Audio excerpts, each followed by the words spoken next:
Hello everyone, this is Church from Scratch TV, brought to you from Cranley Road in Westcliff. More seriously, reason we're doing this is next Bless Gathering, February the 9th, is an opportunity to become a partner. Now I know that loads of you are already partners, other people are going, what? Partnership? What's that all about? So I thought a refresh or a first time round, quick summary, this is partnership. Ready? Forget all about partnership, nothing to do with partnership. Right back, the start of Church from Scratch. Little groups, two of us, not two people, a bit bigger, two groups, two different homes. And we sort of did stuff, people came to faith, went on holiday together. We thought, that's cool. What's God doing? And then we thought, we did read the Bible a bit before that, but we read the Bible. We thought we need to read about Jesus. We'd already sussed out the Jesus bit. We thought Jesus, Matthew, Mark, Luke, John, one of those four tells the story.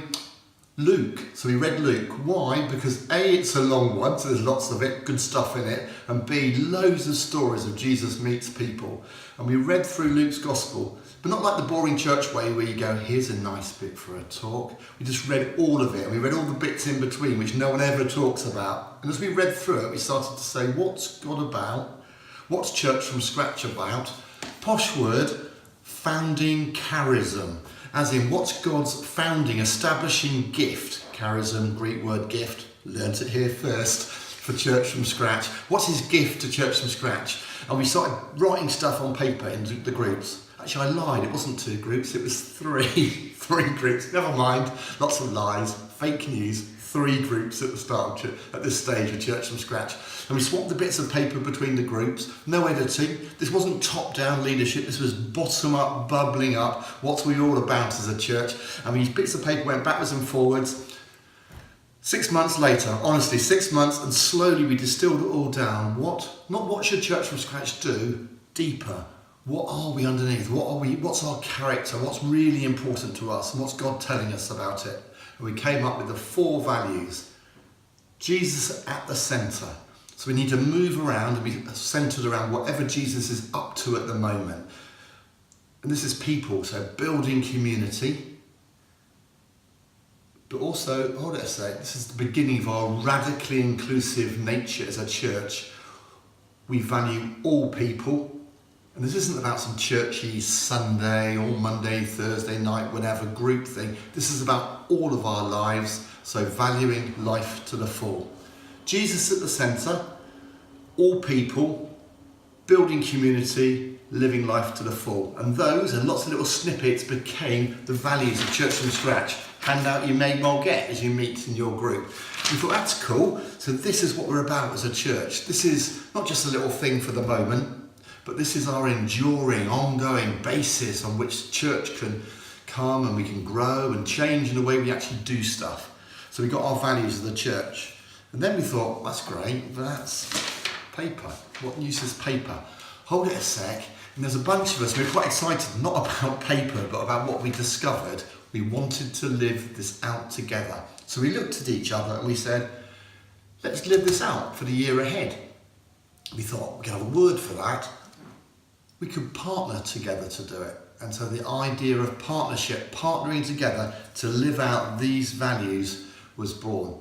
And we did that for a year and it felt good. It felt Church from Scratch. It felt like we were sort of making it up as we go along, but based on something deeply that God was doing. And we had our first partners, simply people who said, that's me, I'm living that out. And then we did it again. A year later, and that's been our ongoing partnership since.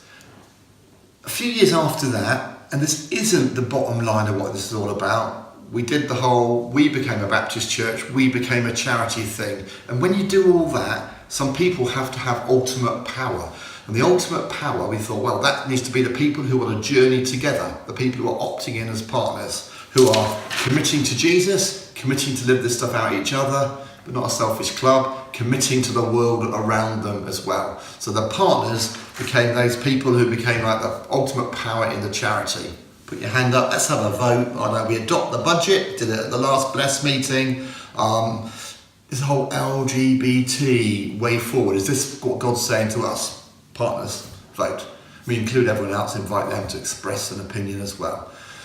So technically, partners are the members of the charity, but that is iceberg. That's just a little bit you tend to see, like someone sticks their hand up and has a vote at the top of this iceberg, but that's just surface stuff. Deeply, it's about us living it out together. So, have a read, have a chat. Is that you? Do you want to do this alone and go bowling alone, or do you want to be part of a family which is living out and seeing God's kingdom come together? If you do, and it's church from scratch, then partnerships for you. If you're not there on February the 9th, Hannah's baptism, worship, meal together, all sorts of good stuff when we meet, then you can still become a partner at any point during the year, but that's when we're going to take an opportunity to go, yeah, I'm in. And we look at each other in the eye and say, I've got your back for the next year as we live this. Bless you. Have a good meeting. Bye.